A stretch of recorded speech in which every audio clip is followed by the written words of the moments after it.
Bonjour, de nouveau, nous sommes à la Maison Félix-Leclerc pour une nouvelle émission de Mosaïque. Aujourd'hui, on reçoit l'artiste visuelle Francine Vernac. Francine Vernac, bonjour. Bonjour Stéphane. Alors Francine, je sais que tu habites dans la région depuis quelques années, tu es à Coteau-du-Lac. Tu as d'abord commencé comment je dirais ça, ton installation ici par Hudson, puis après ça, vous avez déménagé tranquillement de l'autre côté de la région. Alors, première chose, où es-tu né, puis dans quel type de milieu? Oui, je suis née dans la région de Montréal. Je suis née à Sainte-Thérèse-de-Blainville. Pas loin. Je ne sais même pas si ça s'appelle encore Sainte-Thérèse-de-Blainville. En tout cas, Sainte-Thérèse, à quelques kilomètres au nord de Montréal. Bon. Oui. Il y a quelques années. Je te demanderai pas la date! On ne dira pas. On va garder ça pour nous. Alors voilà, je suis née à Sainte-Thérèse-de-Blainville, j'ai grandi là-bas. J'ai étudié là-bas. J'ai étudié à Montréal également. Mon parcours d'études a été assez particulier dans le sens où j'ai commencé à ce qui s'appelait à l'époque un jardin d'enfance. Ensuite, ça a été le couvent. Les gars et les filles étaient séparés. Il n'était pas question qu'on étudie ensemble. J'ai connu ça aussi. Alors, il y a eu le couvent. Ouais. Et au moment où le primaire, où je terminais mon primaire, le primaire avait 7 années à ce moment-là. Il fallait qu'on fasse 7 années d'études sans maternelle, au primaire. Et au moment où je terminais mon primaire, le cours classique commençait au couvent. OK. Alors, j'ai fait les 2 premières années de mon cours classique au couvent. Et après, moi, j'avais envie de fouiller plus loin. J'étais très, très curieuse. Comme je voulais étudier le grec et que le grec, on ne pouvait pas l'étudier au couvent, je suis allée étudier à Montréal, à Basile-Moreau. Donc, j'ai fait les 2 dernières années de la première partie du cours classique à Basile-Moreau. Okay. Et ensuite, c'est le séminaire de Sainte-Thérèse qui a ouvert ses portes aux filles. Oups, gros changement. Gros changement. Je suis donc revenue à Sainte-Thérèse, terminé mon cours classique, cours classique qui se faisait en 8 ans à l'époque. Et là, ça a été aussi, c'était assez particulier parce qu'il y avait peu de filles, il y avait 30, 40, 50 filles avec 900 garçons qui n'avaient jamais étudié ensemble. C'était quelque chose. Oui, j'imagine que les garçons s'intéressaient pas mal. Les filles aussi. Oui, c'est ça, oui. Évidemment. Mais c'était très, très rigide. C'était très... c'était des prêtres qui... des frères? Non, les prêtres. Ah, des prêtres? C'était des prêtres qui dirigeaient le séminaire de Sainte-Thérèse. OK. Originalement, le séminaire de Sainte-Thérèse, c'était pour... Des gars. Pour les gars, puis pour faire des prêtres, là, pour qui deviennent des prêtres. Mais là, c'était plus le cas. Et nous, il y avait une religieuse qui était une dame de la congrégation, laisse-moi te dire, ils nous encadraient beaucoup. Beaucoup. Donc, ça a été une expérience assez particulière, mais qui a été intéressante. Après le cours classique, quand j'ai terminé, j'avais le choix entre l'université et le conservatoire d'art dramatique parce qu'on a commencé à faire du théâtre. J'ai commencé à faire du théâtre à Sainte-Thérèse, qui est devenu maintenant l'option théâtre, qui ne l'était pas à l'époque, c'était les tout débuts. J'ai choisi le conservatoire d'art dramatique et je suis allée étudier à Montréal au conservatoire d'art dramatique. Après le cadre rigide de la religion, la folie de la comédie, puis parce que le monde des comédiens puis du théâtre, c'est vu comme un monde... je te dirais que dans ces années-là, tout le monde éclatait. Oh, c'est ça. Il y avait un relâche. Tout le monde éclatait. Il y avait une ouverture sur la société, une ouverture sur le monde, une ouverture sur l'univers, une ouverture sur les pays étrangers qu'on n'avait pas quand on était petit. C'était en 67? 70. Ah, OK. Mais déjà... J'ai terminé le conservatoire en 70. Donc mais donc tu as commencé... en 67. Ah, OK. C'est ça. La grande année. L'effervescence. C'était l'effervescence totale. Les cégeps commençaient. Tout a été en mutation très, très, très, très rapidement. Donc, il fallait avoir une capacité d'adaptation assez importante. Ouais. Mais c'était merveilleux parce que c'était découverte par-dessus découverte. Oui. C'était des... Oui, voilà. Oui, absolument. Alors tu as commencé donc ta carrière pas comme artiste visuel, pas en éditrice qu'on va apprendre que tu es devenue, donc comme comédienne. Voilà. Comédienne, dis-moi un petit peu, là, où on t'a vu à l'époque, qu'est-ce qui s'est passé? On m'a vu. Ah, ben, j'imagine. Tu étais au théâtre, à la télévision? Au théâtre un peu, mais plus à la télévision. On m'a vu beaucoup à la télévision. Dans? Oh, je me souviens plus du nom de Allez, non, c'est trop loin. Hein, c'est trop loin. C'est une autre vie. J'ai fait... Ouais. Ben oui, je comprends. Je me suis permise de faire plusieurs vies dans une seule. Je me souviens plus. Mais oui, j'ai fait partie de séries télévisuelles. J'ai fait de la promotion. J'ai fait beaucoup de post-synchronisation. J'ai beaucoup entendu ma voix en post-synchronisation. J'ai fait de la radio aussi. J'ai fait tout ce qu'on fait quand on dans est ce monde-là, pendant exactement. quelques années. Ça n'a pas été très, très long, mais ça a été très riche et ça a été très, très intense. Oui, j'imagine. Oui. Ben, c'est la jeunesse en même temps. Là. C'est toutes les expériences, la vie qui s'ouvre. Puis... Oui. Et j'ai beaucoup aimé. J'ai beaucoup aimé le faire. Après, j'ai fait des choix de vie qui étaient différents pour différentes raisons. Oui, alors pourquoi c'est ça? Pourquoi qu'est-ce qui t'a amené à changer de direction? Bien, il faut prioriser, bien, c'est ça. C'est des questions qui sont extrêmement personnelles. J'ai fait le choix de la famille. Oui. Carrément. OK. On va passer certains détails, mais disons que j'avais à l'époque une petite fille qui avait 3 ans et ça allait très bien. Hein. Ma carrière allait très bien. C'est juste une anecdote en passant. J'ai aussi tourné dans quelques films, un dont j'avais un rôle important, un rôle principal. Et hier, sur Facebook, j'ai vu apparaître une photo de tournage que quelqu'un venait de mettre hier. Je fais bon, quelle synchronicité! Ça s'appelait Pas juste en soleil de Claude Bérubé avec Hugues Tremblay comme cinéaste. On parle de loin, là. On parle des années 70. Répète le titre! On va aller chercher. Je sais pas. Non, tu veux pas? Mais je me rappelle plus le site. OK, d'accord. Bon, tant pis. Photo de tournage, je pense, ou quelque chose comme ça. Mais c'est apparu après qu'on se soit parlé. Je trouvais ça bien spécial, bien particulier. Bon, donc, oui, j'aimais bien, puis oui, j'aimais beaucoup. Ça allait bien, c'était le fun. Sauf que mon conjoint, j'avais une petite fille de 3 ans, mon conjoint était à Québec. Et là, lui s'installait à Québec pour quelques années. Et dans la petite expérience de vie que j'avais, je me disais que si on se voyait juste quelques semaines ou quelques fins de semaine par année, on ne pourrait pas rester ensemble. Ça ne se pouvait pas. J'ai donc choisi d'aller le rejoindre à Québec. Le couple, la famille. J'ai choisi la famille. La famille, oui. Pour moi, pour ma fille, pour lui, pour nous. C'est un choix que j'ai fait. Mais là, comme comédienne à Québec, il n'y avait pas de place pour toi? À Québec, il y avait... oui, il y aurait pu y avoir de la place. En réalité, je n'étais pas vraiment à Québec. J'étais à Sainte-Brigitte-de-Laval, à 15 km au nord de Québec, dans un petit village. Petit village. Le long de la rivière Montmorency, merveilleux, mais un peu perdu. Mais c'était pas loin. On allait à Québec régulièrement. Il y avait, à cette époque-là, ça existe encore, mais beaucoup moins, mais à cette époque-là, il y avait une rivalité très, très importante entre les comédiens de Québec qui n'arrivaient pas à trouver leur place, à percer, point.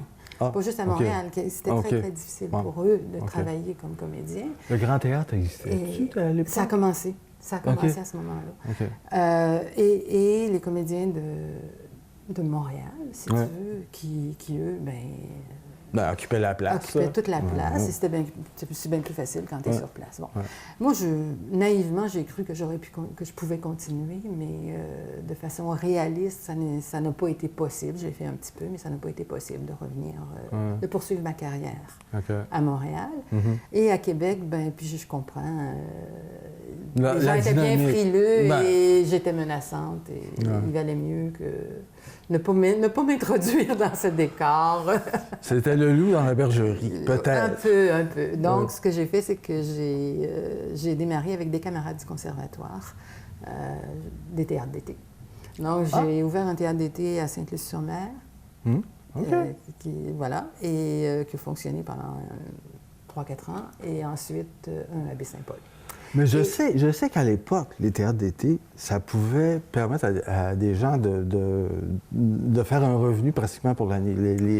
Parce que c'était très fréquent. Ça dépendait de ce qu'on choisissait comme pièce de théâtre. Et nous, on ne faisait pas de comédie. Ah, voilà. OK. Alors, vous êtes tiré dans le pied. Oui, mais c'est ça. Mais on a eu vous avez eu du bonheur, expérience absolument extraordinaire. Je suis convaincu. Exceptionnelle. À Sainte-Luce-sur-Mer, près de Rimouski, ça a quand même duré 4 ans. OK. Puis pendant ce temps-là, tu arrivais à vivre de ton travail de comédienne en même temps là, c'était une période de transition. Okay. Gabriel, lui, à ce moment-là, il travaillait à temps plein. Donc, c'était une période de transition où moi, je travaillais moins. Je fais plein de choses. J'ai fait du tissage, j'ai fait des salons de métiers d'art. J'ai dessiné des vêtements, j'ai vendu des vêtements, j'ai fait plein de choses. Bon, puis alors, tranquillement, de comédienne, les choses ont commencé à changer. Comment ça se fait? Je sais que tu m'as parlé qu'à un certain moment, tu t'es occupé d'un bureau de graphisme. C'est-à-dire que tu avais un projet avec quelqu'un d'autre. Oui. Puis, qui était graphiste. Raconte-moi. Je ne suis pas pour te raconter l'histoire à ta place. Les choix qu'on fait, évidemment, ont des conséquences et nous amènent dans des chemins et nous amènent à faire d'autres choix. Ouais. Donc, ce que tu disais tout à l'heure, les théâtres d'été, avec des textes de fond ou des textes qui n'étaient pas nécessairement de la comédie, ça avait moins de succès. Ça n'a pas vraiment fonctionné. Ce qui fait que, le théâtre d'été fonctionnait pas, donc je me suis retrouvée un petit peu face à moi-même.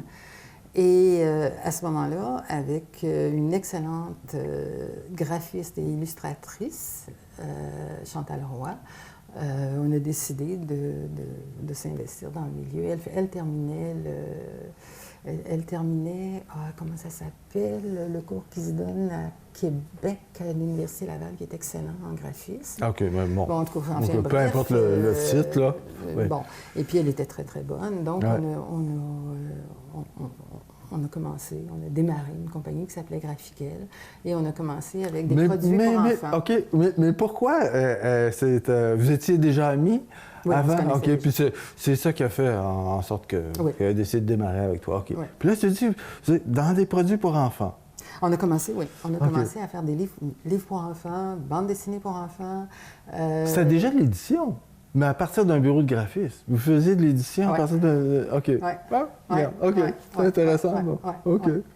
Et un des projets, en fait, il y a eu 2 projets très importants avant de faire du graphisme pour des entreprises privées ou gouvernementales. Ça a été une bande dessinée pour Bell Canada qui s'appelait Allô, Allô, qui a été tirée à je ne sais plus combien de milliers d'exemplaires et qui a été produite pendant... J'espère que vous avez été bien rétribué. Ça s'est très, très bien passé. OK. Une très belle bande dessinée pour apprendre aux enfants à utiliser le téléphone en cas d'urgence, parce qu'il n'y avait pas de téléphone portable à ce moment-là. Et il fallait leur apprendre que s'il se passait quelque chose dans la maison, bien, ils pouvaient faire le 911. Bon. OK. Ouais. En anglais, en français, large diffusion. Et ça nous a amené à faire une autre bande dessinée pour la Société de transport de Montréal, la STCUM, pour apprendre aux enfants à utiliser l'autobus et le métro de façon sécuritaire. Okay, wow. Et cette bande dessinée-là, si je me rappelle bien, avait remporté des prix, quelque chose genre... C'est vieux, ça c'est... OK. Bon. Alors donc, graphisme pendant quelques années, et le graphisme... à l'édition, parce que pratiquement, c'est déjà de l'édition. C'est ça. Bon, puis là, ça a occupé quelques années. Pas mal d'années. Une vingtaine d'années. Vingtaine d'années. Donc, le lieu de Gouttière, que ça s'appelait ta maison d'édition. Oui. Tu as édité de la poésie.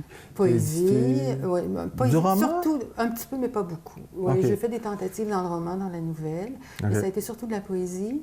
un petit peu de littérature jeunesse vers la fin, mais qui c'était pas des poèmes, mais c'était très poétique, c'était très métaphorique. Ouais. Et une collection de jeunesse autochtone que j'avais démarrée avec Jean Sibou, qui est un poète que j'avais publié au Loup de Gouttière. Ouais. Donc oui, ça a été 20 ans de travail, ça a été... OK, regarde, je t'arrête là parce que là, ta vie est tellement riche là, que on va faire 3 heures juste. Puis là, j'aimerais bien parler t'es une artiste visuelle. Alors, est-ce que pendant tout ce temps-là, OK, est-ce que déjà tu avais entrepris des recherches ou tu faisais déjà de la peinture ou des collages ou de l'assemblage? Je ne sais pas trop, tu sais, comment ça a commencé?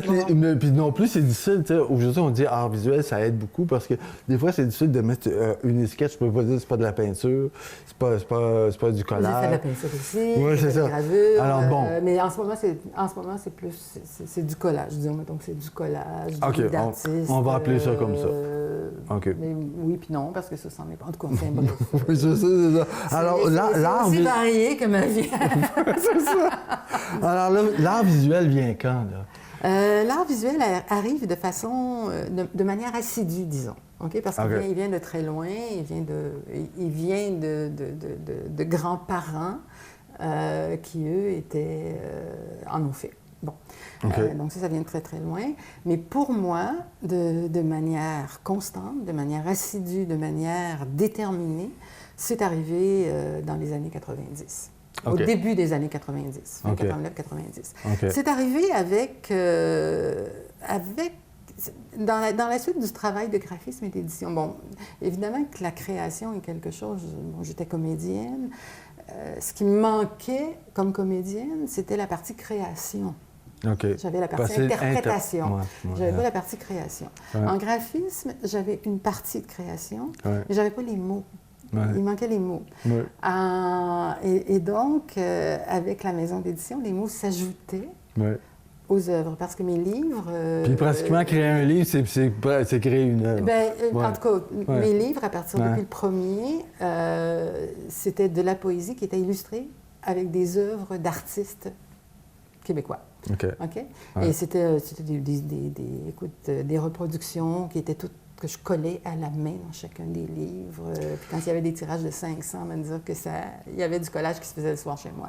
Parce que tu es arrivé à vendre des 500 copies d'un livre de poésie? C'est rare. C'est des choses excessivement rares. Aujourd'hui, Aujourd'hui, je ne serais pas capable. Ça serait plus difficile. Mais à l'époque, on y était C'est impressionnant. Mais je travaillais avec mes auteurs qui travaillaient avec moi. Il y avait une bonne synergie là, entre nous. Mais oui, on a eu des tirages de 1000, j'ai eu des tirages jusqu'à 5000 livres en poésie. Assez important. Là, j'en reviens 5000 livres en poésie, c'est inimaginable aujourd'hui. Oui. Extraordinaire. Revenons à l'art visuel. OK, pour toi, parce que là, c'est... Donc, début de la maison d'édition, rencontre d'artistes, rencontre des artistes dans leurs ateliers. Moi, j'ai toujours été sensible à la peinture et aux arts visuels, mais à une peinture différente, particulière, toute petite. J'avais 8 ans, 9 ans, 10 ans. Je commençais à lire, ça faisait pas très longtemps. Je découpais les articles dans les journaux. Il y avait... Comment ça s'appelait? C'était-tu le Perspective dans le temps qui était dans la presse? Dans la presse, oui. Ça fait longtemps de ça. Et il y avait à l'occasion des articles sur les peintres, sur les artistes peintres, avec des reproductions couleurs. Moi, je découpais ça. Je découpais les articles puis je les gardais. Ça m'a toujours fasciné. J'allais voir des expositions. Bon. Là, avec la maison d'édition, je parlais aux artistes. Je les rencontrais, puis j'entrais dans leurs ateliers. C'est un autre monde qui s'ouvrait. Et c'est un monde qui me fascinait totalement. Et je me souviens d'un des artistes que j'avais rencontré qui m'a dit « Mais fais-en. » Et voilà. T'aimes ça? Ah ouais, vas-y. Et j'ai commencé à en faire. Et c'est ça, c'était 89-90 à peu près. Et j'ai commencé à en faire. Et puis, j'ai pas arrêté depuis ce temps-là. OK. Puis là bon, Gabriel, est-ce que Gabriel, qui est ton compagnon, lui, déjà, il faisait un peu, pas plus? Okay. Non. Lui, il en faisait même... Il écrivait ça? Il faisait pas d'art visuel? Non, pas du tout. Okay. Alors, moi, j'écoute... c'est toi qui as démarré ça dans la famille? Moi, OK, d'accord. Quand je m'embarque dans quelque chose, j'aime bien m'embarquer. Ouais. C'est pour ça que tu te retiens des fois, là, parce que tu sais que ça peut prendre bien de la place. Oui, d'accord. Je décide de pas aller parce que ça va être un petit peu dérangeant.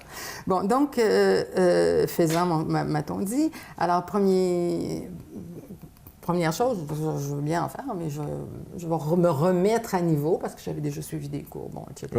J'avais suivi des cours aux Beaux-Arts à Montréal, j'avais suivi des cours au couvent avec les religieuses, etc. Mais là, ça faisait quelques années. OK, alors je m'inscris à un cours tout simple, donné par la Ville de Québec aux adultes, l'initiation à l'acrylique. Parfait. Avec Gatien Moisan, qui vient de décéder d'ailleurs il y a quelques jours. Et ça a été un mentor. C'est un artiste que je ne connaissais pas. Ouais. Je ne connais pas non plus. Qui a été... D'abord, on s'est retrouvé un groupe de gens, je te dirais, matures, réfléchis, qui avaient tous du talent. Ce qui est rare dans un cours qui se donne comme effectivement. Ça. On n'était pas très nombreux, 4 ou 5. Et ça a été un élément déclencheur important. Et donc, j'étais tellement enthousiaste quand je revenais de mes cours, parce que là, je me raccrochais à quelque chose de fondamental en moi. Alors, cet enthousiasme-là, moi, j'arrivais, puis je racontais tout ce qu'on avait fait. Puis là, j'achetais les peintures et les pinceaux. Ouais, et voilà. Okay. Et puis là, quand je revenais le lendemain, Gabriel... Il avait joué avec. Il avait joué avec. Il n'avait pas résisté. C'est ça. Et ça, c'est comme ça qu'on a commencé tous les deux. OK. Puis vous deux, vous avez voyagé en Europe, vous avez exposé en Europe, vous avez gardé des liens. Je sais que Gabriel continue avec des liens avec une galerie en France. Je sais pas pour ce qui est toi. À Namur. C'est ça. Puis, alors, qu'est-ce qui vous a poussé à faire ce genre de... C'est les choix que j'avais faits, puis c'est la vie qui oui, mais d'aller en... Tu sais, on peut... Il y a beaucoup d'artistes qui... Parce que tout était... Pour moi... Oui. Tout était un peu interrelié, okay. Dans le sens où le graphisme a mené à la maison, a mené à l'édition, l'édition, le choix que j'ai fait a mené à la peinture, à la rencontre d'artistes, peintres, etc., au livre d'artistes, tout ça. Et en édition, j'ai travaillé très fort. Il y a eu des moments... J'imagine. Merveilleux. Il y a eu des moments très difficiles. Mais ça a ouvert des portes et ça a ouvert les portes de l'étranger. Okay. Ça a ouvert les portes des salons du livre à l'étranger, auxquels c'est comme ça que ça a commencé. Okay. À envoyer les livres à l'étranger pour essayer de vendre des droits ou pour essayer de vendre les livres à l'étranger. Le marché de la poésie à Paris, la Fiera del Libro à Guadalajara, entre autres choses. Et ça nous a mis en contact, bien sûr, avec des auteurs là-bas, mais avec des artistes aussi. Okay. Et donc, on a commencé aussi à faire des foires, des marchés d'art uniquement.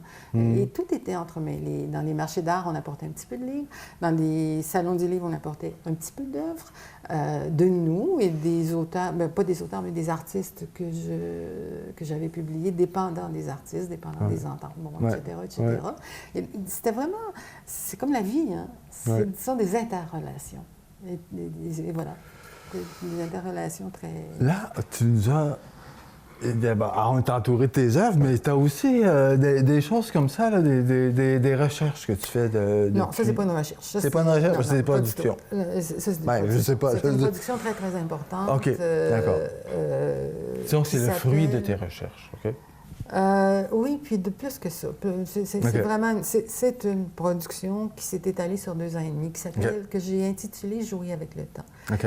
C'est une partie de Jouer avec le temps qui est ici, qui se compose, c'est une œuvre unique pour moi, qui se compose de 100 livres d'artistes, qui sont tous différents, Il n'y en a pas un pareil, ni par le format, ni par le texte, ni par la composition, ni par l'apparence. Les couleurs peuvent se ressembler, mais ça va varier jusqu'à la fin où le centième est très, très blanc, par exemple.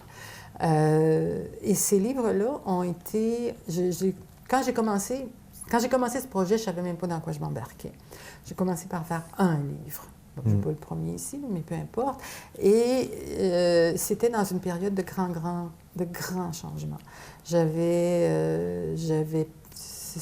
On parle d'une autre décennie, on parle des années 2020.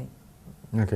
Non, pas... non, là, c'est bientôt, ça. Il y a 10 ans. Oui, il y a une dizaine d'années, à peu près, où ça a commencé.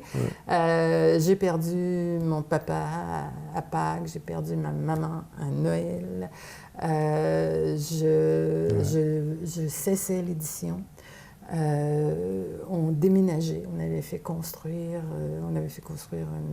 une maison à Québec et on quittait Sainte-Brigitte qu'on avait habité pendant 30 ans. Donc, c'était des changements, et je vendais aussi le local du Loup de Gouttière. Donc, c'était des changements très importants et qui sont arrivés tous en même temps. Puis avec ça, des maladies, puis bon, on a plein d'affaires. Ça arrive toujours en même temps, ça déboule. Hein? Quand ça va bien, ça escalade, mais quand ça déboule, ça déboule. Donc, je te dirais que la réalité a fait que j'ai dû me départir de beaucoup de choses, d'objets, et de beaucoup d'œuvres que j'avais faites antérieurement, que j'ai défaites, que j'ai déchirées, que j'ai décomposées, mais dont j'ai gardé des morceaux. Et j'ai commencé à faire à partir de ça. Avec des morceaux d'œuvres anciennes, déchirées, défaites, que j'ai recomposées. Les premiers livres, il n'y a pas de texte. C'est un livre sans texte. Je pouvais pas... Par contre, il y a un chiffre. Il y a toujours des chiffres et des lettres. Toujours. Et je ne pouvais pas me permettre d'écrire parce que moi, j'avais publié 250 auteurs exceptionnels, extraordinaires, qui écrivaient tellement bien. Alors moi, je ne pouvais pas me permettre d'écrire. Mais là, j'ai commencé à écrire au 10e, 11e, 12e livre. Et là, j'ai commencé à écrire avec ça. Donc, j'ai commencé en me disant, je fais un livre. Et en faisant le premier livre, j'avais vidé la maison familiale, et j'avais des aiguilles d'horloge avec lesquelles nos parents nous avaient appris l'heure, que j'ai donc mis sur mon premier livre, qui ne s'ouvrait même pas à ce moment-là. C'était complètement fermé, complètement clos. Et t'es une personne attachante, ma chère Francine. C'est parce qu'ils sont tous suspendus. Francine, c'est terrible, mais on a déjà passé notre demi-heure ensemble. T'as rendu compte? Plein d'autres choses à dire. Je sais! Ça n'a pas de bon sens. Il faudrait, là... ça me prendrait 2 heures. Ben, écoute, je te remercie, c'est extraordinaire. On va se reprendre. C'est impossible qu'on en reste là. Il y a trop de choses à dire. C'est trop merveilleux, toute ton aventure. Puis c'est merveilleux que les gens te découvrent. Puis d'ailleurs, je vous remercie beaucoup. C'était une magnifique rencontre que vous avez partagée avec moi. Je vous invite à notre prochain rendez-vous à l'émission Mosaïque. Alors, au revoir. Au plaisir.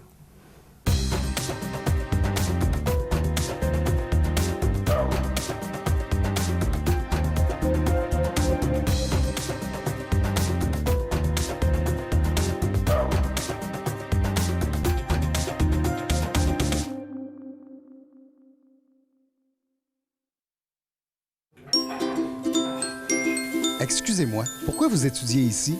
Parce que j'habite à côté. Parce que c'est le meilleur chocolat chaud en ville. Saviez-vous que Vaudreuil-Soulanges compte plus de 200 cafés et restaurants? Les connaissez-vous?